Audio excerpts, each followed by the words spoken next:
आज हम लोग गोलीय दर्पण से संबंधित बातें करेंगे। गोलीय दर्पण यानी स्फेरिकल मिरर टू टाइप्स का होता है। एक को कहते हैं कनकेव मिरर और एक को कहते हैं कन्वेक्स मिरर। कनकेव मिरर का मतलब अवतल दर्पण, यानी वैसा गोलीय दर्पण जिनका चमकीला सतह या परावर्तक सतह अंदर की ओर धंसा हुआ हो।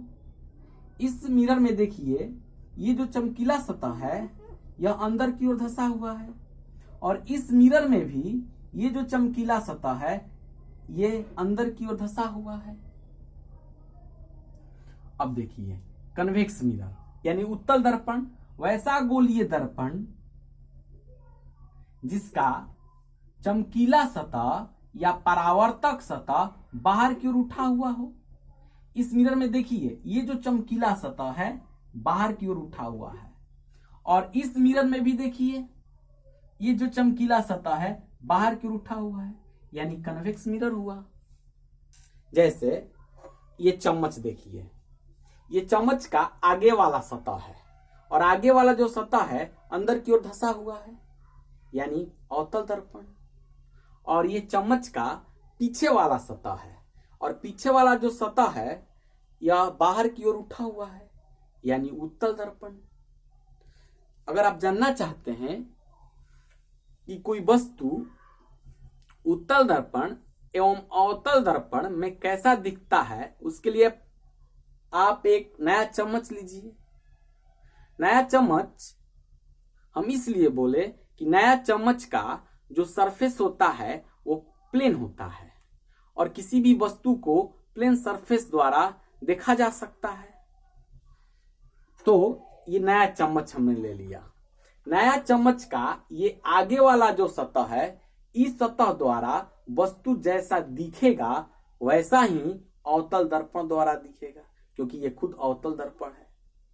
और चम्मच का जो ये पीछे वाला सतह है, इस पीछे वाला सतह से वस्तु जैसा दिखेगा वैसा ही उत्तल दर्पण से वस्तु दिखेगा, क्योंकि ये खुद उत्तल दर्पण है। ठीक है, तो आप ऐसा करके देख लीजिए। नेक्स्ट हम बात करेंगे दर्पण से संबंधित कुछ टर्म्स के बारे में बात करेंगे। तो चलिए मिरर से रिलेटेड कुछ टर्म्स। सबसे पहले हम बात करेंगे पोल के बारे में। पोल का मतलब होता है ध्रुव। पोल किसी गोलीय दर्पण का मध्य बिंदु होता है। जैसे ये हमारा गोलीय दर्पण है, गोलीय दर्पण का ये अवतल दर्पण है, तो अवतल दर्पण का मध्य बिंदु यहां पर होगा। तो इसी मध्य बिंदु को हम लोग कहते हैं ध्रुव यानी पोल। और ये देखिए गोलीय दर्पण का ये उत्तल दर्पण है और इस उत्तल दर्पण का मध्य बिंदु ये है, तो इस मध्य बिंदु का ही नाम है पोल। देखिए ये डायग्राम देख लीजिए। इस डायग्राम में ये चम्मच का साइड व्यू है, यानी अवतल दर्पण एवं उत्तल दर्पण का साइड व्यू है। तो ये देखिए, ये आपका अवतल दर्पण, इसका मध्य बिंदु यहां पर होगा, इसको पोल कहेंगे। ये मध्य बिंदु इसमें ये होगा पोल, इसमें मध्य बिंदु ये पोल, इसमें मध्य बिंदु ये, यानी पोल। चलिए नेक्स्ट हम लोग पढ़ेंगे सेंटर ऑफ कर्वेचर।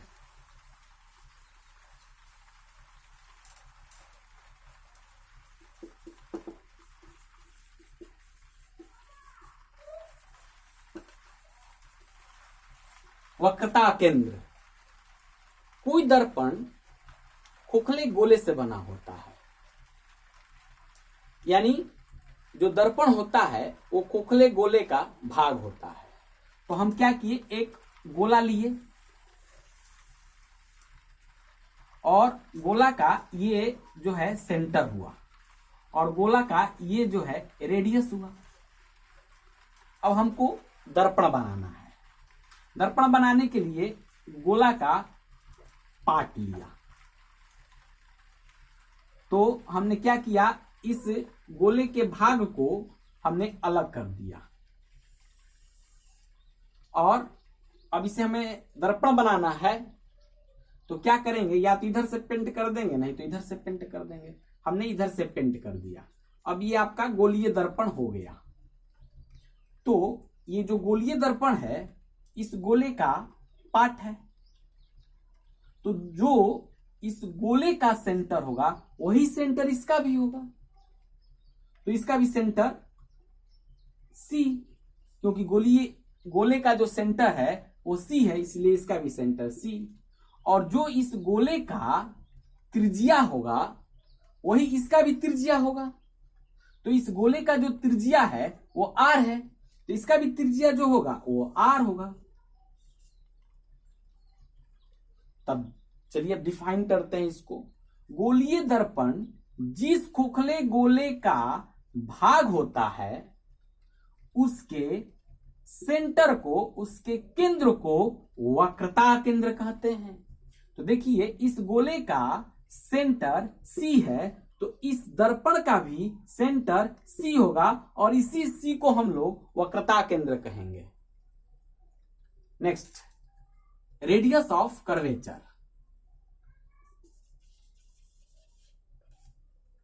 वक्रता त्रिज्या, ये जो गोलीय दर्पण है इस खोखले गोले का भाग है, तो इस खोखले गोले का जो त्रिज्या होगी वही त्रिज्या इस मिरर का भी होगा।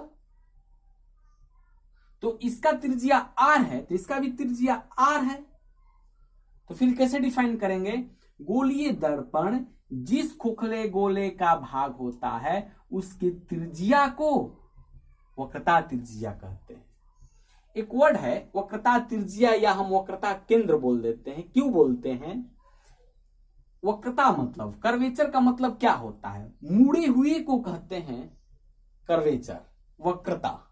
तो देखिए मुड़ा हुआ है, इसलिए इस मुड़े हुए का जो सेंटर होगा उसका नाम होगा सेंटर ऑफ कर्वेचर, और इस मुड़े हुए का ये रेडियस है, इसलिए इसका नाम होगा वक्रता त्रिज्या। मिला जुलाकर मतलब आपको सेंटर दर्शाना हो या त्रिज्या दर्शाना हो तो आपको क्या करना है? कुछ नहीं करना है। देखिए जैसे ये मान लीजिए अवतल दर्पण है, तो आप समझ रहे हैं कि ये अवतल दर्पण किसी गोले का भाग है, यानी ये पहले क्या होगा? गोला होगा। तो आप ऐसा सोचिए कि गोला कैसे बनेगा। तो गोला जब भी बनेगा तो ऐसे बनेगा, ऐसे। गोला ऐसे तो कभी बन नहीं सकता है, जब भी बनेगा तो ऐसे। तो जब ऐसे गोला बनेगा तो अपने से अंदाज कर लीजिए कि कितना बड़ा गोला बनेगा, और उसके हिसाब से आप सेंटर ले लीजिए, क्योंकि गोला बिना सेंटर का नहीं हो सकता है। तो देखिए ये ऐसे राउंड कर रहा है, इसका मतलब इसका सेंटर इधर होगा। हमने अपने अंदाज से एक सेंटर ले लिया और यही इसी सेंटर को हम लोग वक्रता केंद्र कहेंगे। और फिर रेडियस, आप रेडियस समझते हैं कि इस पर कोई पॉइंट हो और इस केंद्र से जोड़ दिया जाए उस पॉइंट को, तो फिर त्रिज्या हो जाएगा। यानी इस केंद्र और ये जो पॉइंट, ये आपका त्रिज्या हो गया। ये मान लीजिए ये मध्य बिंदु है तो ये P हो गया, यानी PC को त्रिज्या कहेंगे। ऐसा बात नहीं है कि हम PC को ही त्रिज्या कहेंगे, हम इसको भी त्रिज्या कहेंगे, क्योंकि ये जो है मिरर का पॉइंट है और ये आपका सेंटर है, और सेंटर से और इस पॉइंट तक की दूरी को हम लोग त्रिज्या कहते हैं। तो ये आपका ये भी सेंटर, ये भी C हो, ये भी वक्रता त्रिज्या होगा, ये भी आपका वक्रता त्रिज्या होगा, ये भी R, ये भी R, लेकिन सेंटर इसका एक ही होंगे। अब चलिए जैसे मान लीजिए ये आपका उत्तल दर्पण हुआ, तो आप समझ रहे हैं कि उत्तल दर्पण जो होता है एक गोले का भाग होता है, यानी ये पहले गोला होगा। तो ये गोला का निर्माण कैसे करेगा? यानी ये गोला का निर्माण ऐसे करेगा। तो जब ऐसे निर्माण करेगा तो इसका केंद्र इधर होगा, तो अपने अंदाज से समझ लीजिए कि इसका सेंटर कहां होगा। तो मान लीजिए इसका सेंटर यहां पर होगा, तो इस सेंटर का नाम हो गया वक्रता केंद्र। हम इसको कहते हैं ध्रुव, और फिर यहां से यहां तक की जो दूरी है इसको कहते हैं त्रिज्या। ये आपका वक्रता त्रिज्या हो गया। तो फिर हम ध्रुव समझ लिए, वक्रता केंद्र समझ लिए और वक्रता त्रिज्या समझ लिए। नेक्स्ट हम बात करेंगे प्रिंसिपल एक्सिस।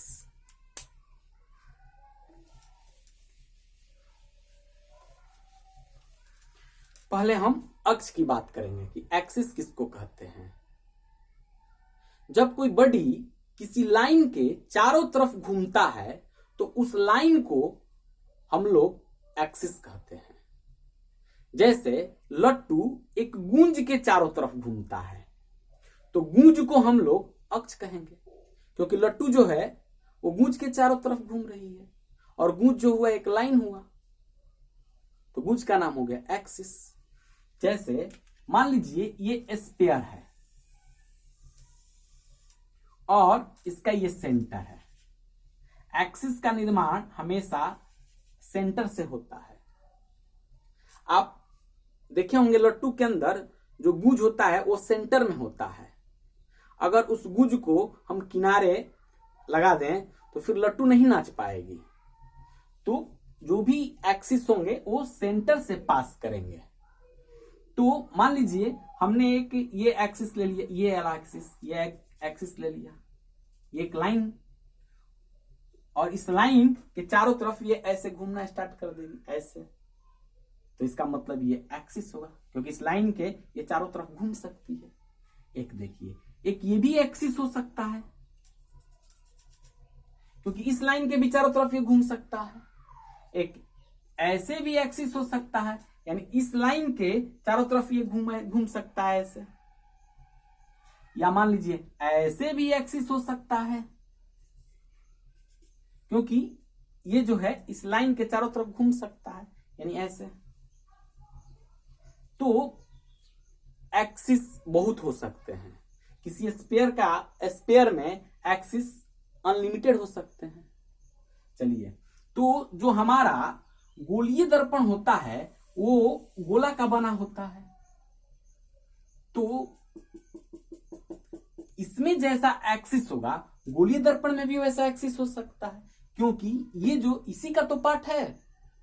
तो फिर ये आपका P हुआ, ये आपका ऐसे राउंड करेगा, इधर इसका C होगा, यानी ये आपका C हुआ।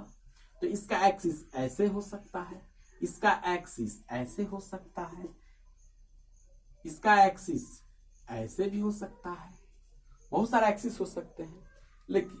लेकिन एक स्पेशल एक्सिस जो P और C से होकर गुजरे, अगर कोई एक्सिस P और C से होकर गुजरता है तो उस एक्सिस को हम लोग प्रिंसिपल एक्सिस कहते हैं। बाकी इसके अलावा जितने लाइन दिख रहे हैं इन सारे का नाम एक्सिस है, लेकिन इसका नाम प्रिंसिपल एक्सिस है। इसमें ये वाला ये प्रिंसिपल एक्सिस है, बाकी सब एक्सिस है। यानी प्रिंसिपल एक्सिस क्या हुआ, वैसा लाइन, देखिए प्रिंसिपल एक्सिस बताने के लिए ये आपका P हो गया और ये आपका C हो गया। तो वैसा लाइन जो P और C से होकर गुजरे, यानी देखिए ये जो लाइन है P और C से होकर गुजरे, तो इस लाइन को हम लोग कहते हैं एक्सिस। और ये लाइन जो है इमेजिंग किया गया है कि हाँ एक ऐसा हमने लाइन लिया जो P और C से होकर गुजरा, तो ये काल्पनिक लाइन होती है, इमेजिंग की हुई लाइन होती है कि एक ऐसा भी लाइन हो सकता है जो P और C से गुजर रहा है, और इसी का नाम होगा प्रिंसिपल एक्सिस। ये प्रिंसिपल एक्सिस हुआ। चलिए नेक्स्ट हम बात करेंगे एपर्चर। देखिए एपर्चर, द्वारक। द्वारक ओपनिंग को कहते हैं। ओपनिंग का मतलब अब देखिए क्या है, जैसे मान लीजिए ये आपको दिख रहा है और सर्किल है और ये भी आपको दिख रहा है। अब देखिए इसका ये जो ये इसी को ओपनिंग, जैसे देखिए ये देखिए ओपनिंग, ये ओपनिंग हुआ। और मान लीजिए एक रूम है तो इसका ओपनिंग ये हुआ, यही द्वारक है। और जैसे ये बड़ा सा ओपनिंग है ये भी देखिए ओपनिंग। तो ये जो ओपनिंग है बड़ा है, इससे छोटा ये है, और ये देखिए ओपनिंग, ये काफी छोटा ओपनिंग है, यानी इसमें प्रकाश कम जा सकता है, इसमें प्रकाश ज्यादा जा सकता है, और हमने ओपनिंग इधर से लिया है, इधर से, और इसमें प्रकाश सबसे कम जाएगा। तो इसका ओपनिंग बहुत छोटा है, इससे बड़ा इसका ओपनिंग है, और सबसे बड़ा इसका ओपनिंग है। जैसे आप मिरर से देखिए, ये मान लीजिए अवतल दर्पण हुआ, एक ऐसा अवतल दर्पण, और एक और बड़ा हम अवतल दर्पण रहे, देखिए एक ये अवतल दर्पण। अब इसका देखिए ओपनिंग, इसका ओपनिंग जो है यहां से यहां तक है, इतना ओपनिंग है। और इसमें देखिए, इसमें जो ओपनिंग है यहां से लेकर यहां तक है, यानी इसमें प्रकाश बहुत ज्यादा जा सकता है, और इसमें जो प्रकाश है कम जाएगा। तो इसी को हम लोग कहते हैं द्वारक, इस ओपनिंग को, यानी माउथ को, यानी इसका माउथ ज्यादा खुला है और इसका माउथ जो है छोटा है, और इसका जो माउथ है बड़ा है। तो हम माउथ से, इसके माउथ से समझेंगे कि उसका एपर्चर कैसा है। अब सुनिए, एपर्चर समझते कैसे हैं। जैसे मान लीजिए इसका जो ओपनिंग है देख रहे हैं आप, और एक इसका ओपनिंग देखिए, इसका ओपनिंग ज्यादा है, यानी इसका द्वारक बड़ा है और इसका द्वारक छोटा है। तो इसका द्वारक बड़ा छोटा हम कैसे समझ लेते हैं? इसके डायमीटर से, क्योंकि इसका डायमीटर ज्यादा है और इसका डायमीटर कम है, यानी व्यास से। तो हम लोग द्वारक जो है व्यास से समझते हैं। तो अब मान लीजिए यहां से लेकर यहां तक का व्यास निकाल दीजिए। देखिए इसका व्यास हुआ, ये मिरर का डायमीटर हुआ, और इस मिरर का डायमीटर ये हुआ। तो इसका डायमीटर जो है बड़ा है और इसका डायमीटर जो है छोटा है। तो इसका द्वारक छोटा हुआ, इसका द्वारक बड़ा हुआ, यानी मिरर के डायमीटर जो होता है उसी को हम लोग द्वारक कहते हैं। चलिए नेक्स्ट हम जो बात करेंगे फोकस के बारे में। देखिए फोकस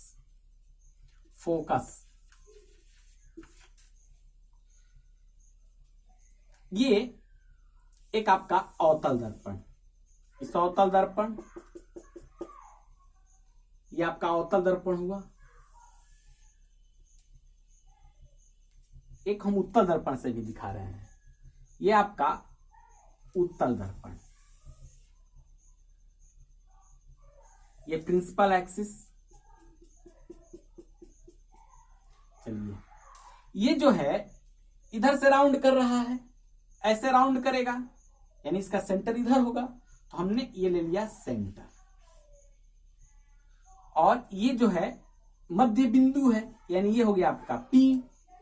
अब देखिए उत्तल दर्पण में देखिए, ये इसका मध्य बिंदु है, यानी ये P, और ये इधर से राउंड कर रहा है, यानी इसका सेंटर इधर होगा। तो इसका सेंटर हमने ले लिया ये। चलिए इसका सेंटर C। देखिए इसमें एक वर्ड आता है संसृत और अपसृत। हमारा वो वीडियो 1.2 देख लीजिए, जिसमें हमने संसृत और अपसृत का बात किया होगा। थोड़ा सा याद दिला देते हैं। जब कोई किरण किसी बिंदु से मिलती है, देखिए ये किरण बिंदु से मिल रही है, ये किरण देखिए बिंदु से मिल रही है, ये किरण देखिए बिंदु से मिल रही है। तो जब कोई किरण किसी बिंदु से मिलती है तो संसृत किरण, और जब कोई किरण किसी बिंदु से दूर भागती है, देखिए बिंदु से दूर भाग रही है, ये देखिए बिंदु से दूर भाग रही है, तो अपसृत किरण। तो चलिए हम लोग फोकस की बात कर रहे थे। तो मुख्य अक्ष के समानांतर चली किरण, देखिए मुख्य अक्ष के समानांतर चली किरण, इसमें भी देखिए ये भी जो किरण है मुख्य अक्ष के समानांतर चली जाके दर्पण से टकराई, ये भी जाके दर्पण से टकराई। तो टकराने के बाद ये परावर्तित होगी। तो परावर्तित कैसे होगी ये हम लोग अभिलंब से समझते हैं, जिसका मतलब यहां पर हमको लंब डालना पड़ेगा और यहां पे भी हमको लंब डालना पड़ेगा। लंब मतलब इसका जो त्रिज्या होगा वही लंब होता है, हम बताए होंगे आपको। तो चलिए इसका जो त्रिज्या होगा वो लंब होगा। तो चलिए इसका लंब डालिए, इस पे हम लंब डाल रहे हैं। तो लंब डालने के लिए क्या करेंगे, लंब डालने के लिए सी से और इस दर्पण का कोई पॉइंट ले लीजिए और उससे मिला दीजिए, ये आपका लंब हो। तो ये आपतित किरण इससे मान लेते हैं थीटा डिग्री का एंगल बनाया है, तो जो परावर्तित किरण भी होगी इस लंब से थीटा डिग्री का एंगल बनाते हुए परावर्तित हो जाएगी। चलिए थीटा डिग्री का मान लीजिए एंगल बनाते हुए परावर्तित हो गई और इस बिंदु से गुजर गई। इसमें देखिए अब हमको परावर्तित किरण चाहिए, तो परावर्तित किरण के लिए लंब डालना पड़ेगा। तो लंब हम कहां से डालते हैं, सेंटर से। तो सेंटर से हमने इस पे देखिए लंब डाल दिया। अब चलिए ये आने वाली किरण इस लंब से जितना डिग्री का कोण बनाएगी, तो जाने वाली किरण भी यानी परावर्तित किरण भी इस लंब से उतना कोण बनाएगी। तो ये थीटा बनाई है, तो ये भी इससे थीटा बनाएगी। चलिए ये भी इससे थीटा बना दी, ये थीटा। दोनों डायग्राम में क्या अंतर है आप देखिए। तो इस डायग्राम में ये जो परावर्तित किरण है वो इस बिंदु से मिल रही है, इस बिंदु के तरफ आ रही है, और इस डायग्राम में ये जो परावर्तित किरण है इस बिंदु से दूर जा रही है। देखिए देखिए संश्रित और अपसृत हमेशा परावर्तित किरणों का देखा जाता है।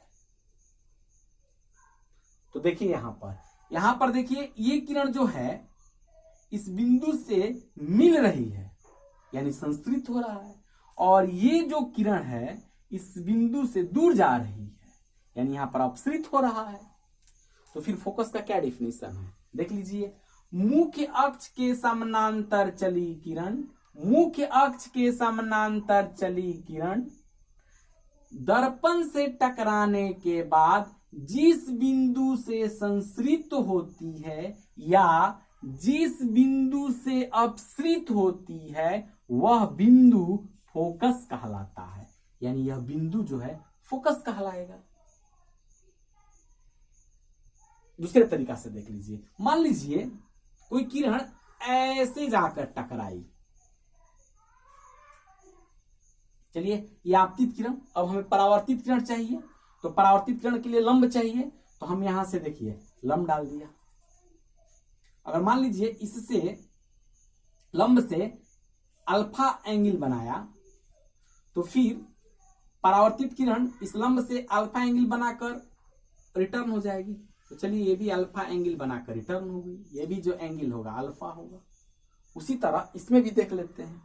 देखिए ये जो है किरण मुख्य अक्ष के समानांतर चली, दर्पण से टकराई यानी आपतित किरण। अब हमको क्या चाहिए, परावर्तित किरण चाहिए। तो परावर्तित किरण के लिए लंब डालना पड़ेगा, तो हम क्या किए, एक लंब डाल दिए। देखिए लंब डाल दिए।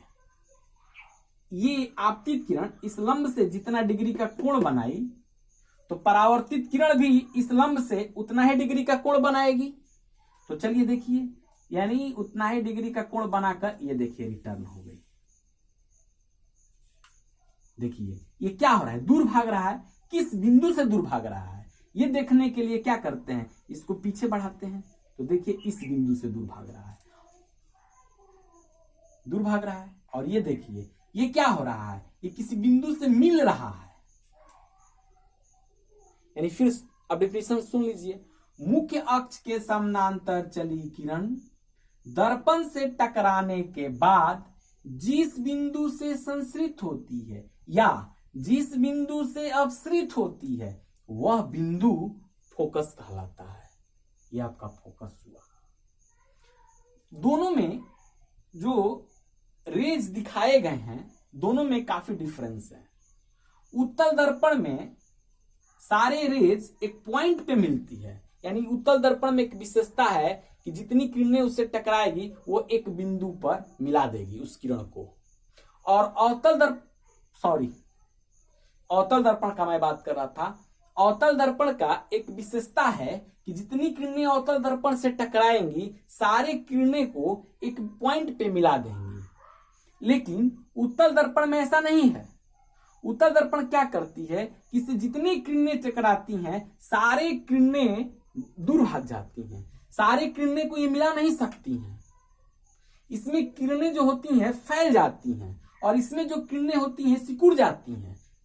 किरणों को यहां पर सिकुड़ा देता है और ये फैला देता है। यहां पे क्या हो रहा है, यहां पे जो किरणों का डाइवर्जेंट हो रहा है, यहां पर किरणों का डाइवर्जेंट हो रहा है। सभी किरणें एक पॉइंट पे मिल रही हैं, इसलिए इसको डाइवर्जिंग मिरर कहा जाता है। और यहां पर क्या हो रहा है, किरणों का कन्वर्जेंट हो रहा है। सारी किरणें जो हैं एक बिंदु से दूर भाग रही हैं, इसलिए इसको हम लोग कन्वर्जिंग मिरर कहते हैं। यानी आप उत्तल दर्पण कहिए या कन्वर्जिंग मिरर कहिए या उसको अपसारी दर्पण कहिए या आप अवतल दर्पण कहिए या डाइवर्जिंग मिरर कहिए या अभिसारी दर्पण कहिए, सबसे मोड है। तो आप समझ गए होंगे कि क्या होता है नहीं होता है। चलिए नेक्स्ट बात करेंगे हम लोग फोकस दूरी, फोकल लेंथ।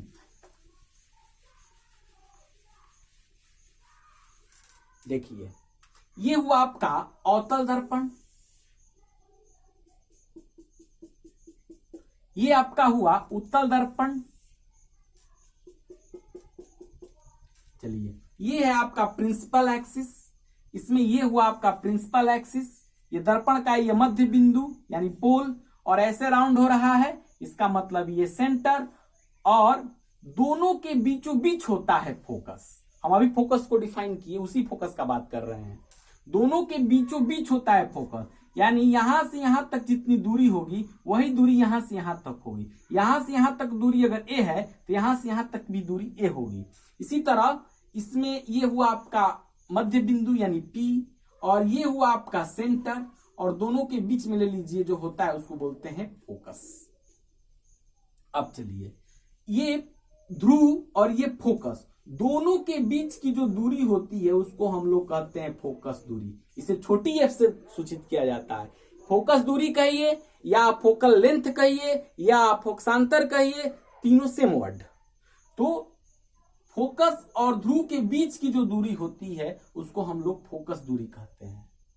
यानी इसमें भी देख लीजिए ये आपका पोल और ये आपका फोकस, यानी P से F तक की दूरी को फोकस कहते हैं और इसे छोटी f से सूचित करते हैं। एक होता है फोकस प्लेन, फोकस तल, वैसा तल जो प्रिंसिपल एक्सिस एवं फोकस पर लंब हो। देखिए ये एक तल है और इस तल को हम लोग कहते हैं फोकस तल। प्रिंसिपल एक्सिस और फोकस दोनों पर लंब है, इसका नाम हो जाएगा फोकस तल। जैसे मान लीजिए एक किरण, मान लीजिए ये किरण, देखिए ये किरण इधर से आई और ये किरण इधर से गई और दोनों यहाँ एक दूसरे पर मिट कर गई। तो हम पूछेंगे कहाँ ये किरण मिट की, तो फोकस तल पर। फोकस के सामने कहीं मिट करती है किरण है, उसको हम लोग फोकस तल कहते हैं। आगे की क्लास कल बात करेंगे, नेक्स्ट क्लास कल होगा। चलिए ठीक है।